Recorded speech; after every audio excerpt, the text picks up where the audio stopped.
Assalamualaikum warahmatullahi wabarakatuh. Perkenalkan, saya Anggraini Dwi Ayuningrum, NIM 22401021.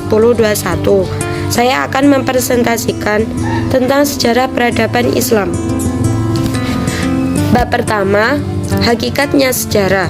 Hakikat sejarah menurut beberapa ahli, salah satunya menurut Sartono Kartodirjo, hakikat sejarah terbagi menjadi dua, yaitu yang pertama seperti objek objektif, yaitu peristiwa atau kejadian masa lampau yang apa adanya.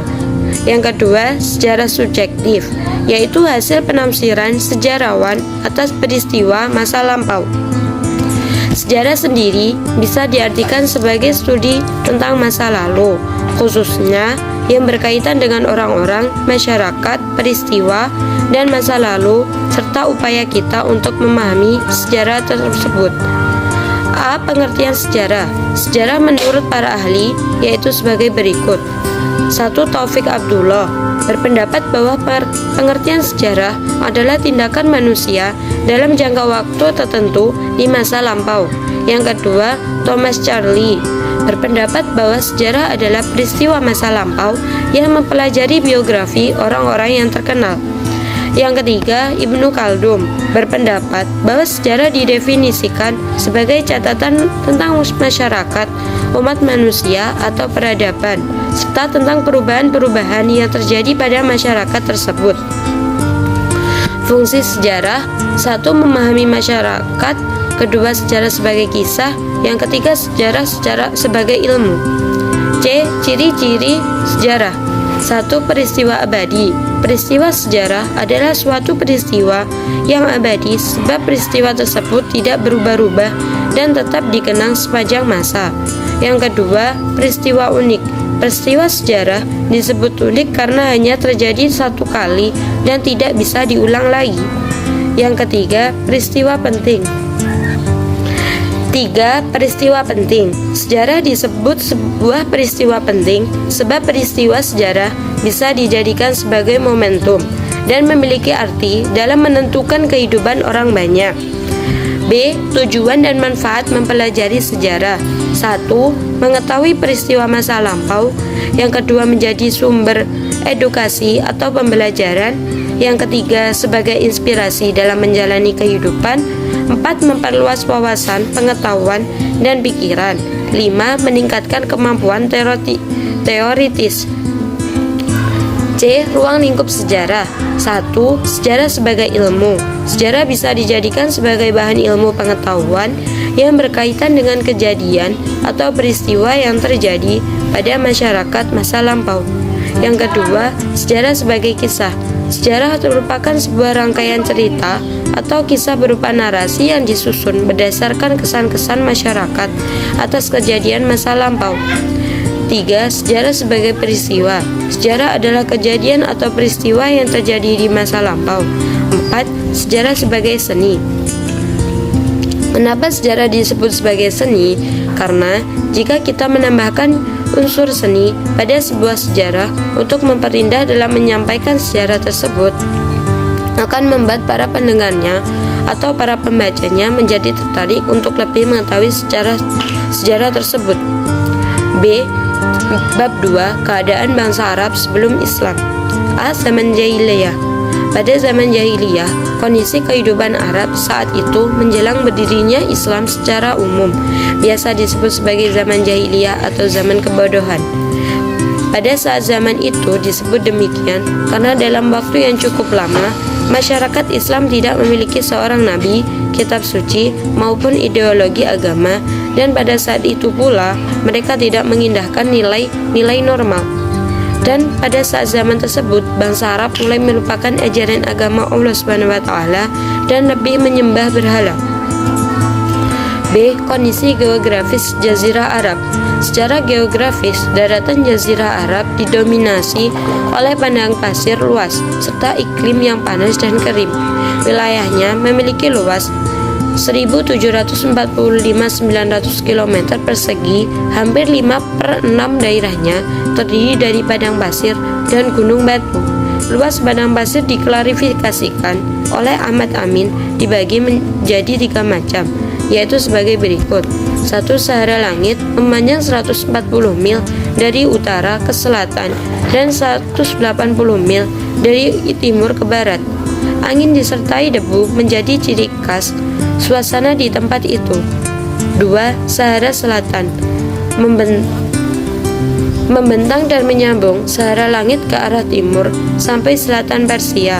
Hampir seluruhnya merupakan dataran keras, tandus, pasir bergelombang.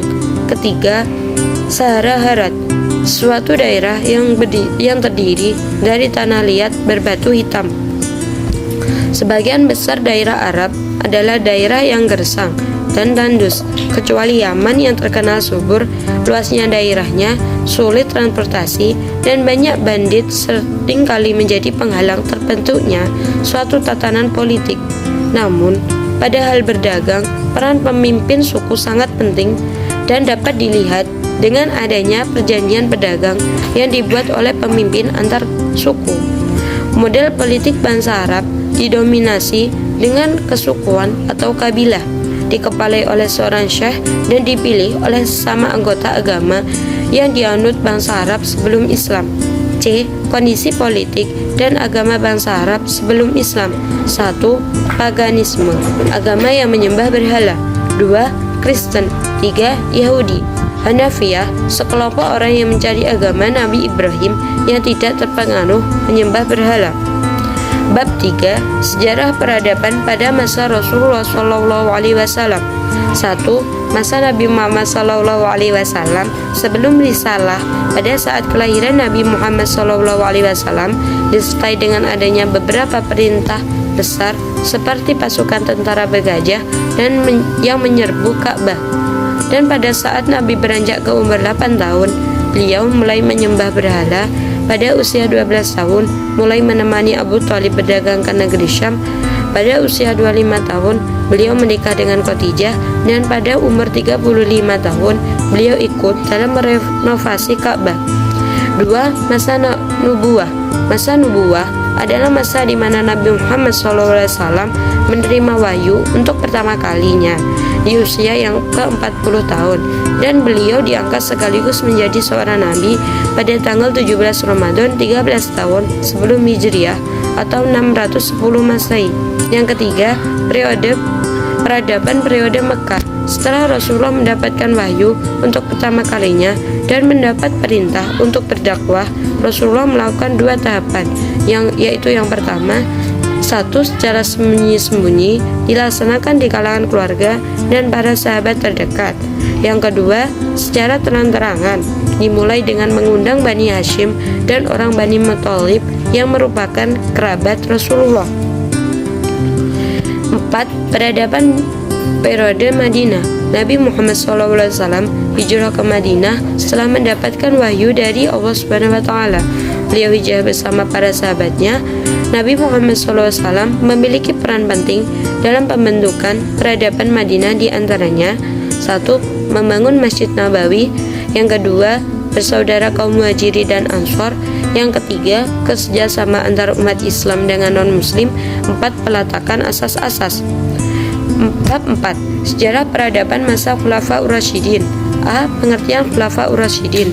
Khulafaur Rasyidin adalah para pemimpin yang mengganti kedudukan Nabi Muhammad SAW sebagai pemimpin negara. Jadi, setelah Nabi Muhammad SAW wafat, kepemimpinan diteruskan oleh para Khulafaur Rasyidin. Khulafaur Rasyidin ada 4 orang, yaitu 1. Abu Bakar As-Siddiq, 2. Umar bin Khattab, 3. Utsman bin Affan, 4. Ali bin Abi Thalib. B. Masa pemerintahan Khulafaur Rasyidin 11 sampai 14 Hijriah atau 632 sampai 661 Masehi. 1. Abu Bakar As-Siddiq 13 Hijriah atau 632 sampai 634 Masehi. Nama asli beliau adalah Abdul bin Utsman bin Amr bin Amr bin Ka'ab bin Sa'ud bin Tamim bin Murrah bin Ka'bab bin Lu'ay bin Al-Quraisy At-Tamimi. Beliau lahir pada tahun 573 Masehi, kira-kira tahun setelah tahun gajah.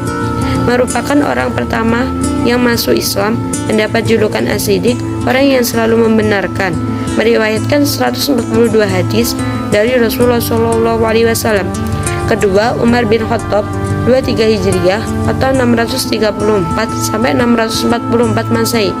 Nama asli beliau adalah Umar bin Khattab bin Naufal bin Abdul Uzza bin Riyad bin Abdul bin Qurat bin Rizah bin Adi bin Ka'ab bin Lu'ay bin Walib al-Quraisy at-Tawi. Dalam masa pemerintahan beliau mengalami masa perkembangan yang meningkat pesat. Beliau adalah seorang penjunjung tinggi harga diri tanpa memperdulikan akibat yang ditimbulkan setelahnya. Berhasil membuat dasar-dasar bagi suatu pemerintahan yang pemerintahnya yang handal untuk melayani tuntunan masyarakat baru terus berkembang. 3. Utsman bin Affan 35 Hijriah atau 644 sampai 656 Masehi. Beliau menikah dengan putri Nabi bernama Ruqayyah, termasuk orang yang menulis wahyu yang diturunkan Allah Subhanahu wa taala kepada Rasul sallallahu alaihi wasallam. Di masa pemerintahan umat Islam mengalami masa paling makmur dan sejahtera. Namun pada periode kedua beliau pemimpin terjadi perpecahan dan pemberontakan. 4. Ali bin Abi Thalib 40 Hijriah atau 656 sampai 660 Masehi. Nama lengkap beliau adalah Ali bin Abi Thalib bin Abdul Muthalib. Beliau adalah menantu Rasulullah dari putrinya yang bernama Fatimah. Berusaha mengatasi pemberontakan dengan menarik para amir yang sebelumnya diangkat oleh Utsman bin Affan.